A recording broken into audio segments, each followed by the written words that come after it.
Hey there, it's Nick. And it's Leah. Real quick thing before we get going. Please subscribe to our show and follow it. In whatever platform you're listening to us on. Yes, whatever app you're using right now, there's probably a plus button or a little bell or it says subscribe. Well, tap that, please. Just a quick little, and it makes such a big difference for us. We would really appreciate it. We really would. So please do that, and thank you. Thank you. And now, let's start the show. Yay! Hey everybody, it's Nick Layton. And it's Leah Bonema. And we had so many great questions from you all in the wilderness. Ow! That we have a bonus episode. So here we go. Our first question is, quote, "My question is about handkerchiefs. Recently, I was watching Love is Blind, and a lady started crying, and a man handed her a handkerchief to use. I immediately began worrying about her next move. Is she required to use it? And then what? Hand it back to him dirty? What on earth are we supposed to do in this situation? Is it rude to say no thanks and just use your sleeve? Or use it and hand it back? Or use it and keep it?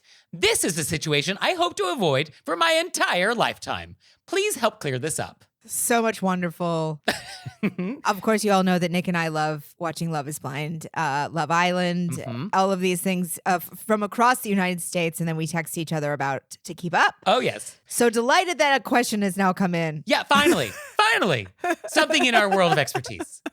So just for anybody who doesn't know, Love is Blind is a reality television show. And the premise is that there are all these people who date each other but never see each other. They date through walls. And so they only ever hear each other. And they have to decide whether or not they're going to get married. It's not just dating.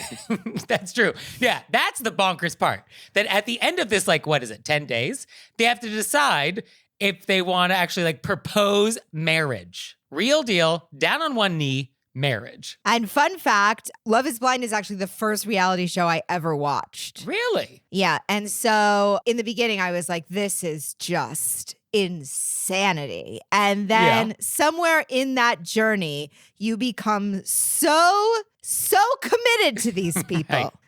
So the question at hand is about handkerchiefs. So I actually don't remember this scene in the series, but I believe it happened. And I think handkerchiefs are in the zeitgeist right now because I'm watching this new show called Will Trent, which is based off a mystery series. You know I love my mystery books. And a component of his character is that he carries a handkerchief. And it's important, and I won't tell you why, but it is... Oh, it's like a plot device. It is important to his whole persona. Oh, interesting. So handkerchiefs, there was a time when they were all the rage, probably for a couple hundred years, 1,000 years, long time. It's actually only recently, probably the 80s, that they actually really started to fall out of favor. But I guess they're back. They're hot now. And yeah, it's just like a little square of fabric, usually cotton, maybe silk, usually 12 inches by 12 inches for men. Maybe a little smaller for women. And that's the deal. My grandfather carried one. Yeah, I mean, I think probably most people did until relatively recently. I bet it was the tissue industry, the paper tissue industry, went out of their way to sabotage. Yeah, Kleenex is sabotaging. I also think we've become more germ focused. Yes, I think there is definitely the idea that paper is more hygienic. Although I think there's an argument that cloth can be hygienic too. Oh, I think so. I'm not saying it's real. I'm just saying I feel like that's because I think it's the idea of taking somebody else's handkerchief and then giving it, and you're like, oh, did you already use this? You know what I mean? That all those thoughts that make people nervous. Right. So when it comes to the etiquette, Miss Manners, she loves handkerchiefs. This is her whole jam. She is just all about it. I think she is very sad that not more of us use them. Honestly, after we got this question, I decided that I'm bringing it back. For me personally. Okay. I'm going to have 7 and rotate them out daily. Well, that's the thing. You always have to have a clean one. And there is actually an etiquette rule that even if you didn't use it the day before, you should still swap it out with a fresh one every day. There is the idea that every day it should be a brand new handkerchief. And I think if somebody needs it and you're offering it to them, it may be nice to just say fresh handkerchief, unused handkerchief. I mean, I guess you could say that. It is implied that you never hand somebody a dirty handkerchief. It is implied, that's just but not a thing. We know people. Right. And when you do offer it, you do not actually do it with the expectation that you'll get it back. So you don't ask for it back. But if somebody offers you a handkerchief and you want to use it, then you can do so, but then you have to return it to them. And if they're a stranger, you have to ask them how to return it to them. And if you know them, then you know how to return it to them. And you have to return it to them clean. You do not return a dirty handkerchief. So you basically take it, use it, launder it, and then return it as quickly as possible. Like, that's the etiquette. I feel like I've seen in movies, people say, I'll wash it and bring it back to you. Yeah, exactly. And Miss Manners loves handkerchiefs because they're useful for so many other things, especially during a time when we were just glancing all the time, when like most relationships were just glance-based. She says, quote, "A bit of lace dropped at the foot of a strange gentleman gave him an excuse to run after her and open an acquaintanceship." So, Woo! How fun, an acquaintanceship. Titillating. So that's the deal. That's the deal with handkerchiefs. So our next question is, quote, "At work, I have a new colleague. Let's call him Chad. We sit in close proximity to each other, and most of our day is spent next to each other. I feel like our personalities clash at every turn. He reads every single email he gets out loud. Over the past few months since he started, he has progressively gotten louder week by week. What started as a silent lip reading progressed to an under-the-breath utterance and has now turned into a clearly audible discussion with himself. The worst part is that he reacts out loud as well. If he's puzzled or surprised, disappointed, or simply confused about the email, he makes the associated noise. I can't stand his personality, and the noises all day long just grate on my nerves, making the whole situation worse. Do I say something? If so, what do I say?" I love that. I immediately, for some reason, just saw like a graph with a feeling and then an associated noise. I don't just, you know what I mean?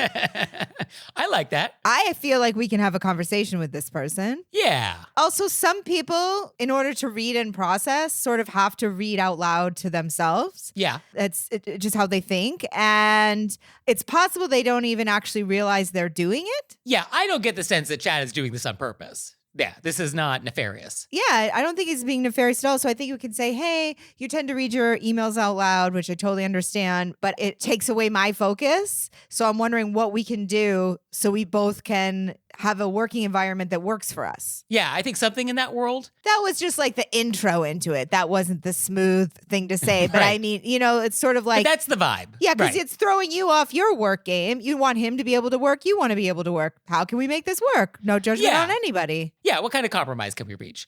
But I get it. Like, when there's somebody who sort of annoys you, then everything they do becomes annoying. Like, everything. Like, Chad's wearing that blue shirt again. I hate blue shirts. So it's sort of like, you know, there could be nothing that somebody who annoys you can do to like make something better sometimes. Like, it's just like everything is irritating when you hit some certain point. Oh, yeah, for sure. So I think another thing to think about is, can we sort of reframe the whole thing and somehow try not to be so annoyed? Like, can we have compassion for this person or empathy and realize like, oh, maybe my total annoyance with everything about him and everything he stands for and everything he believes. And everything that he is. Right. His core essence. If we could somehow get past that and realize like, oh, maybe there are redeeming qualities. Maybe I can change the way I react to this. Perhaps there is some self-reflection that might also help. But also, I need very particular environments to focus because I tend to get scattered. And if there's like certain noises happening, I cannot focus. And so if it's interrupting your work, I think it's totally fair to have a conversation about it. Yes. And of course, if this is an office situation and there's like HR departments or bosses, or maybe you can move different desks, or like, can we wear headphones? Like, there's, I guess, all the other sort of office-y interventions that are also available. If you don't want to have a direct yet polite conversation, or you can't, or that would actually make things worse for some reason, like, I think you do have some other tools in your toolbox. You can always pop in some earbuds and listen to classical music, which is what I do. Yeah, sometimes it's just nice to have some background noise that's Yeah. sort of, you know, white noise. White noises it out. And then another idea that often comes up in these office situations when somebody's sort of talking loud and you can hear it and you want them not to do it, is to say something, but say it in a way that actually expresses concern for the privacy of the conversations that they're having. So like, oh, you might not realize it, but like, I can hear your emails and maybe you want to keep those private. Like, maybe you don't realize that I can actually like overhear the content of that very private information. And so maybe be more mindful that like, oh, in this shared office that like, it is easy to hear your private business. So if you don't want us hearing your private business, then like be mindful about not talking while you're reading. I like that. I think the one problem with that is that if they don't care, if you hear their private business, Oh, that's you've true. now lost the ability to be like, it's actually disruptive to my. Actually, that wasn't it. It's annoying. I was right? just trying to say it in a nicer way, but really you're just annoying me.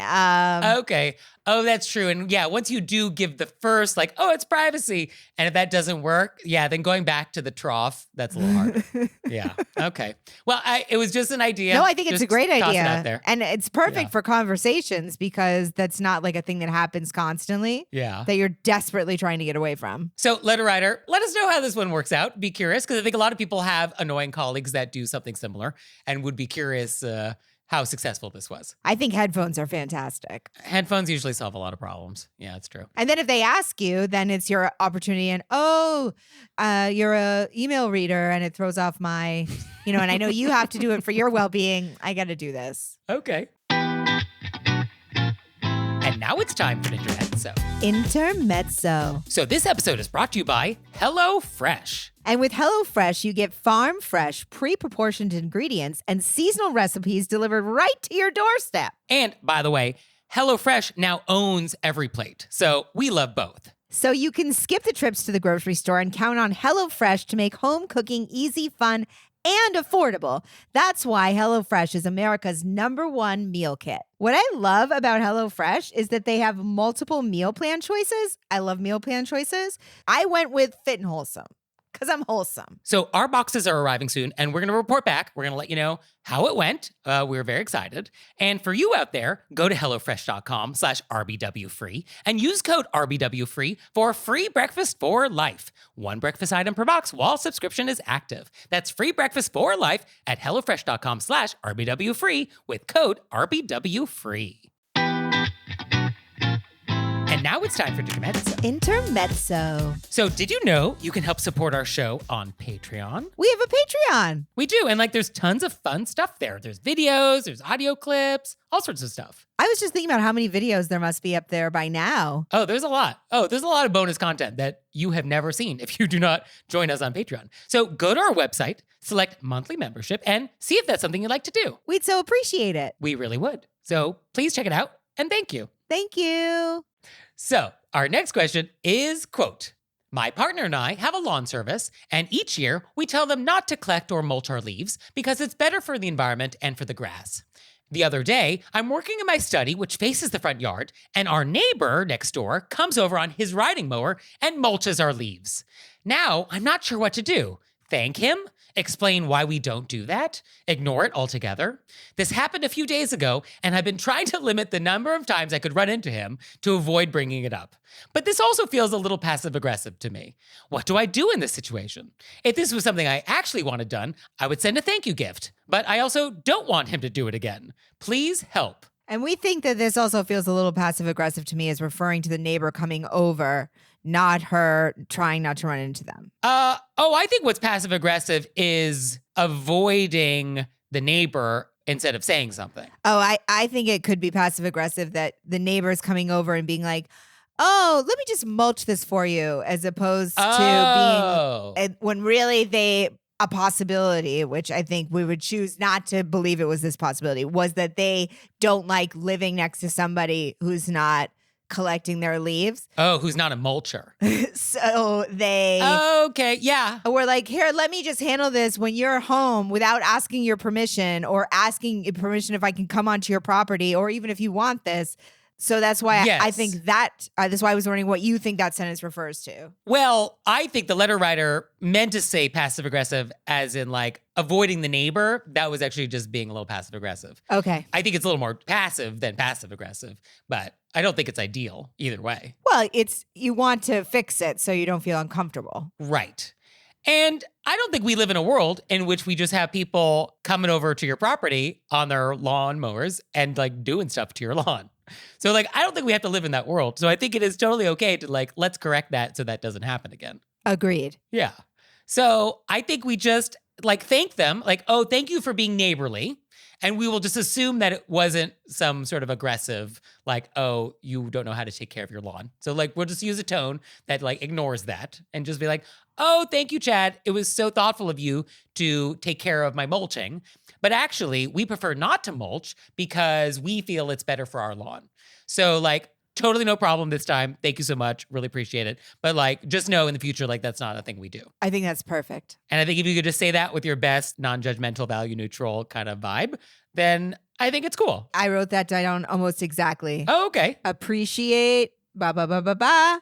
Right. Normally we don't, but thank you so much. Oh. In the future, ba ba ba ba. Oh, this was the exact same template. I hand wrote it right there. You can see it. Oh, I see it. Yeah, Leah's showing me her paper. There is evidence that is exactly what she wrote.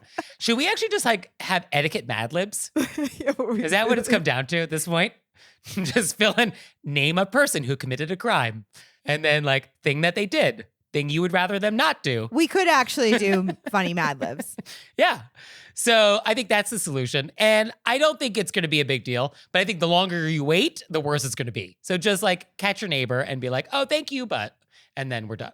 Yep. Yeah. And even if it feels a little uncomfortable, I actually, super proud of myself, had a thing the other day that felt uncomfortable, had to get done. I just plowed through it. I smiled through it. We did it. I left. That's what it is. I'm not thinking about it anymore. We're moving forward. Was my voice in your head? You know, it actually wasn't. What?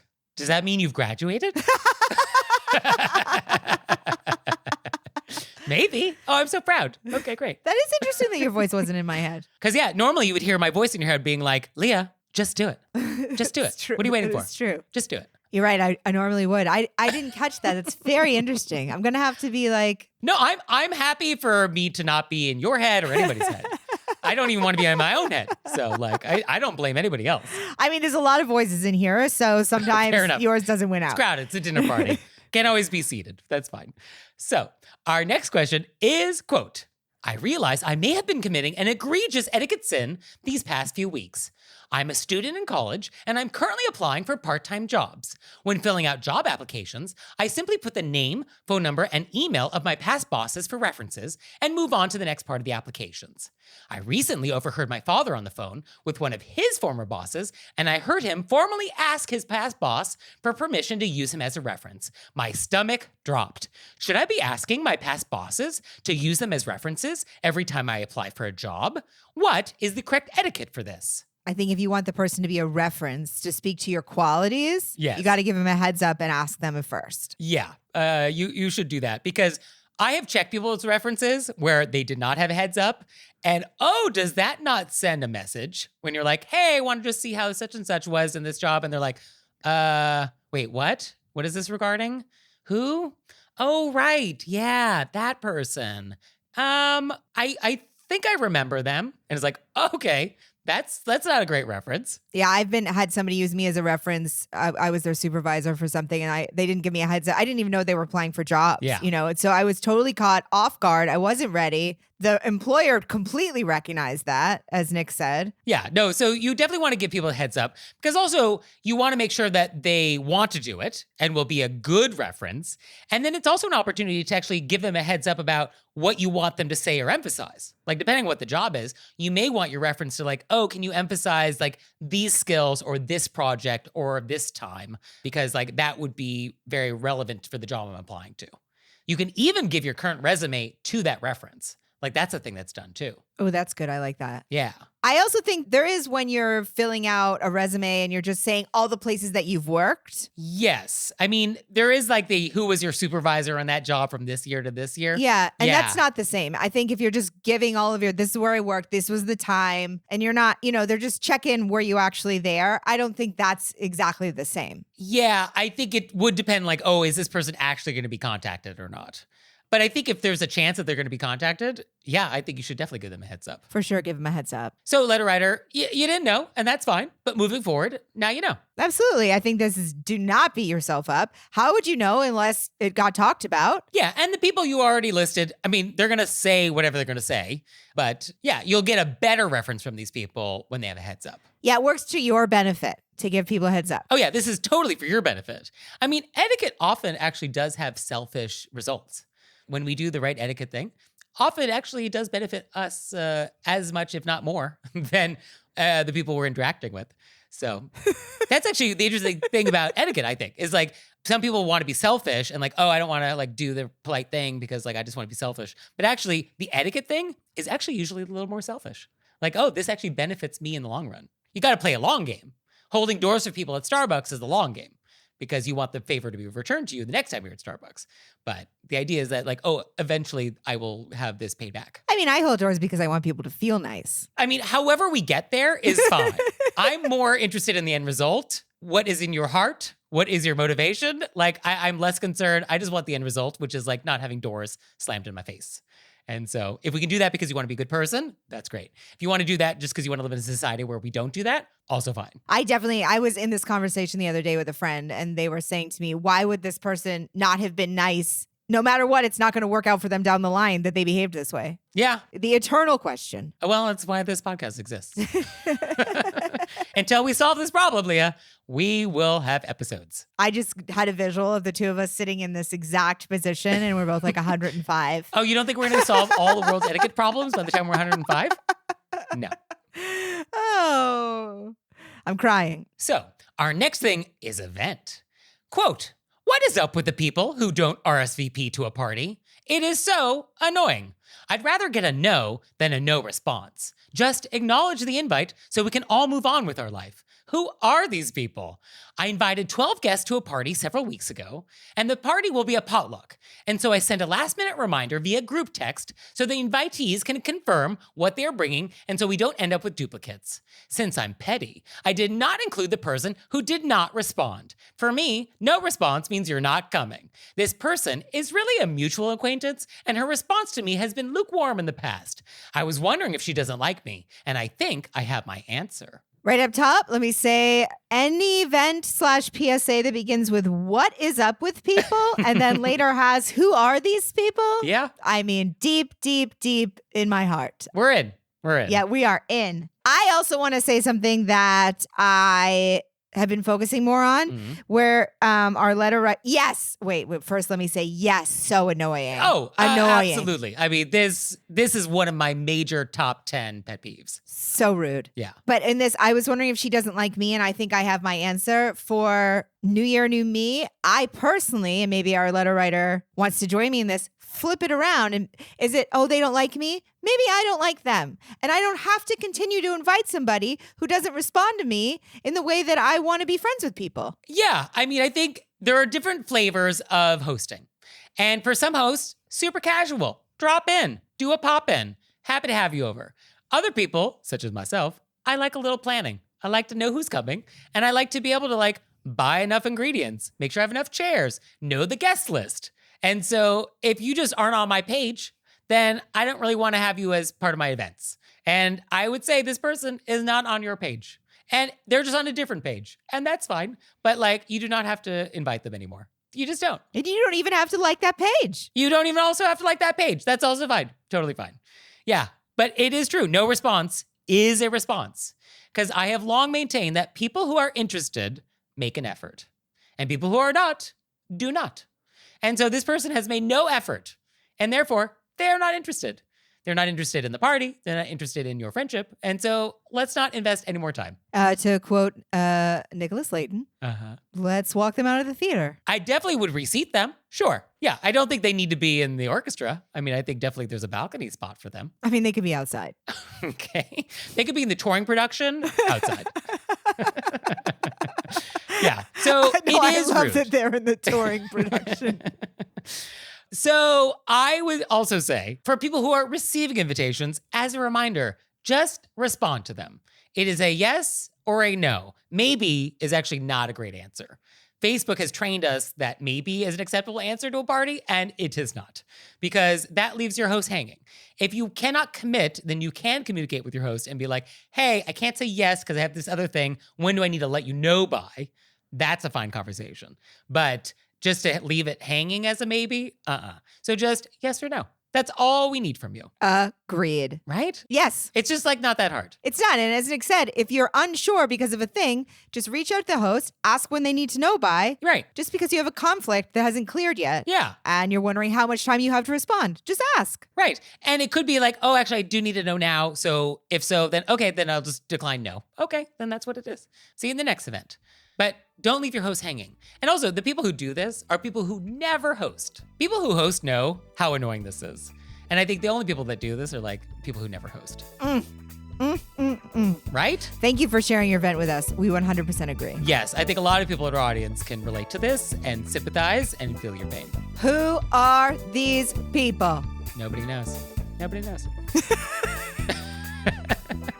So, do you have a vent for us, or a repent, or a question? Oh, yes, you do. Send them to us. You can send them to us through our website, wereraised-by-wolves.com, or you can leave us a voicemail or send us a text message, 267-CALL-RBW. And we'll see you next time. Bye. Bye.